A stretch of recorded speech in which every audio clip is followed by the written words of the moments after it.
standing in the kitchen of our small apartment. I watched as my boyfriend cuddled with his childhood best friend, Maya, on the couch. They laughed and ate popcorn while I worked myself to the bone. Preparing breakfast before the road trip, I began to feel jealous, my chest hurting. I should be the one in his arms, not her. The intensity of my jealousy grew as the plate I was holding slipped from my hand and smashed on the floor. That got my boyfriend's attention. Liam, still holding Maya, turned his head toward the kitchen and said sarcastically, "Break it all. That's what you're good at, destroying everything I work for. You don't know the worth of things since you don't work. And you don't know how to take proper care of anything." He glared at me as he held Maya more securely so she wouldn't fall. "I'm sorry, so sorry. I'll be careful next time," I said quickly, bending down to pick up the pieces of glass scattered across the floor. One of the shards caught my finger and I screamed, jerking up and knocking over the pan of hot oil onto my arm. The burn and the cut made me cry out again. Liam looked up with displeasure written all over his face. "Can't you be quiet?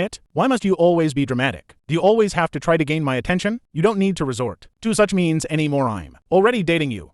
I apologized for the 10th time today. "I'm sorry," I whispered, holding in the pain. I didn't want him to say I was being dramatic again. I needed to be strong to prove I was worth his love. "I don't want to hear any more noise from you. You're stressing Maya and she needs to be calm to enjoy the movie," Liam barked before turning back to the television. "I'm sorry," I whispered again, enduring the pain as I cleaned the glass shards. Then I returned to cooking, reminiscing about how I first met Liam. He was one of the heartthrobs back in college, while I was just one of those girls who blended into the background. No one would notice if I was gone. I never planned on falling for Liam, but it just happened. I had attended the party of the year, hosted by the big sexy Brian, Liam, Daniel, Richard, Eric, and Maya. 5 handsome guys who had been friends since high school and 1 girl. The big 6 were the most admired people on campus, even though it was 5 guys and 1 girl. The group was still called the Big Six and Maya was drop dead gorgeous.